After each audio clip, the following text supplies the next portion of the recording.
last lap. So this bunch here, it's still going, you know, really quickly, but it has split up now. Injury. But it is the 7 of Beñat Fernandez who has the advantage. There's the 30 gap now. He's managed to get through in that final sector along with Christian Daniel Jr. and Beñat Fernandez. It is only like 20 riders in the first group. And tell you what, Mike Yu keeps 4 of Zen Mitani back in the group there. But around the outside, it's Veda Pratama. Will the riders behind them actually catch up to them by the time we reach turn 1? Or is Uriel looking behind him? And now it's Sullivan Mounsey who's actually taking the lead as they run out from the final turn. And yesterday's winner who takes the advantage down onto the start and finish straight. They'll be just fine. Uriarte going to try and pull the pin. Let's look at their lap times. A 2:02 flat from Uriarte. That, and then you've down to start and finish straight. Superb. A Brit in front at Rookies Cup, and we haven't said that for a while. But it is the 5 laps remaining as they cross the line this time. In second place, the 70 of Christian Daniel Jr. Actually got Morelli at 2:01.7, but he's down in 19th place, Peter. Yeah, and the advantage has disappeared. 4 of Sullivan Mounsey, the 18-year-old Englishman who has the advantages as they go across the line. But side by ahead of Beñat Fernandez, number 7. Side by side. It hasn't it? Because, you know, Singapore is already back with them. And, as you say, that side, he's already lost it, I think. He could end up, let's see how he ends up in. Not 8 abreast this time. There you go, once again, Peter, the fast. He entered the straight with about a 4 bike lengths lead, but that has gone. But crucially, they weren't able to overtake him. To the first corner, it's Brian Uriarte on 51, but then Zen Mitani. Getting squeezed! Fastest rider on track, but you've got to make some passes as Mike Yu goes onto the gravel there. Well, Morelli will certainly make down the first turn that time around, so they can eke out more of an ease, dearie me!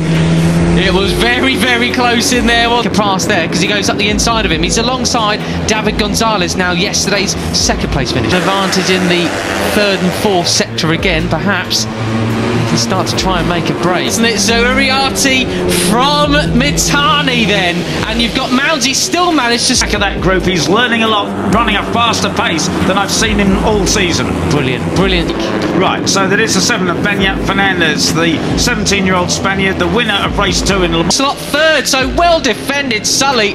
Great job, almost led over the line, but he's stuffed from Mondignane. Come on, that's the kind of improvement we like to see as well as we look back towards the front. He has the advantage for the moment.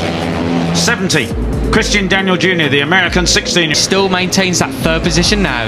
Yeah, and he's not happy to sit there. He's having a look as at the end. Danish overtakes Mounsey, another rider making big improvements for their 2nd year. Up through Arabian. In second place. Brian Uriarte in 3rd, and looking right back there is Marco Morelli. Side of Zen can't do it there. Brian Uriarte still has the advantage over the Japanese. Then after 2 we come, so it's Uriarte then, the series favourite coming into this year, who is the 95, the Argentine 17-year-old. As you say, Matt, almost certainly it was him who Brett. I think it was Mitani who went over the curbs last time around because he's quite comfortable with it, leading the way, but not for long as Beñat Fernandez tries to go up the inside, fails that time around. And he ran wide at the first corner a lap ago and lost so much time. Moving around underneath him, although that was a bit much. You got Yaroslavka pushing behind yesterday's race winner. Saw there the 13 of Hakim Danish. He's in the hunt there very much in 5th place, just ahead of Veda Pratama. He's got KJ Monignane for company as well there, who said a 2:02 point. Veda Pratama, this is what happened all into turn 1. Look at it, just get a bit... Christian Daniel in 3rd there, lurking. That's where he started on 1, just behind him. That's a really quick lap from the South African. We've not seen too much improvement for him, so I mean, it was Pratama who just dove up the inside of everybody. That's tight, isn't it? That is very tight. He still managed to get it turned off on the grid. He would dearly love to come away with the win. He feels so good this weekend, as we saw in the pre-show. Far this year in terms of his results, but he's far more in the mix than he was previously. Just off the back of this group now. I think he used Christian Daniel as a bit of a berm. Yes, he did. Oh yeah, yeah, there you go. It's yesterday, but the problem is 16 other odd riders. 34 there was Zen Mitani. As we say, he was right at the front, and just is now back in the hit his elbow. Bit of rubber on leg, rubber on leg, wow. Definitely there. The old elbow. Want to do exactly the same thing. And as we discussed yesterday, nobody, showing it in 10th place. The 54 of yesterday's winner, Veda Pratama. Fine Stars getting a bit of Pirelli. Goodness me. Right, so it is still the 4. Any kind of advantage. They're still not lapping quite as quick as they did in qualifying. So in theory, he's got some work to do from there. What has he got in his pocket? He's got Hakim Danish just ahead of him.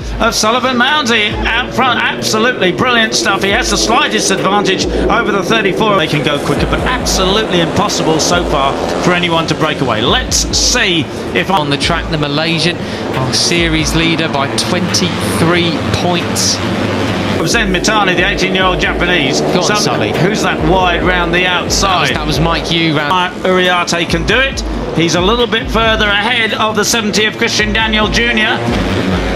Abreast, and it's Brian Uriarte who has the advantage. Oh, Sullivan Mounsey getting up on the outside there. He keeps looking behind him though. He needs to just eyes forward. I mean, they all do, to be honest. Like, stop looking behind. He could hold the advantage, and he's very good at the end of the straight here, but they're picking up the slipstream. They're going to catch him. He's sacrificing a lot of his drive there as he was going up the inside. I didn't really think he had much behind you. Yeah, there's 17 other riders around you. Get on with it. Yeah, there we go. Right. Who's going to lead into the final? Caught him already. He goes from first to where going into the corner. He's got too much room to go. Right, so Brian Uriarte again with the advantage. Turn. It is Mounsey who leads into the final turn. He takes his sweeping line across the front of Christian Daniel. He's got back to third, fourth place. Up the inside is Benyat Fernandez. Oh, he pushes but he's already giving the slipstream to the number 7 of Benyat Fernandez. And Mike Yu tries to get as much speed as he can out onto the start and finish straight as the person I go, and it's going to be Mounsey who leads coming out of San Donato then. But for how long will Benyat Fernandez get him on the cutback round the outside as well as they come down over the crest towards San Donato? It's going to be the tie rider leading. In third there is Mitani, just goes across the green. Benyat Fernandez, and he does squeeze him out. Look at that. Ooh. Brilliant. But Sully gets it back straight again. Leading them into San Donato. How late can he break though? He does lead them through, but he's all squirred. So they come across the line neck and neck. The American and the Brit. It's the Anglo Alliance leading the way in Rookies Cup. And he has some of that. Go on, yes, there. That's what. Oh, that was move over. Brutal that, but Billy on the brakes. But he manages to hold the inside line there and get the drive up the hill. So he's done a superb 230 kilometres an hour, 143 miles an hour in 6th gear here before they change down. Brutal but fair. Well done, Sully. That was as aggressive as it can get. Too wide. He goes wide. What a job there of holding the advantage in the lead over Benyat Fernandez on the number 7. Big loser that. And hard on the brakes. It's Brian Uriarte who picks up the lead back to first or second gear, depending on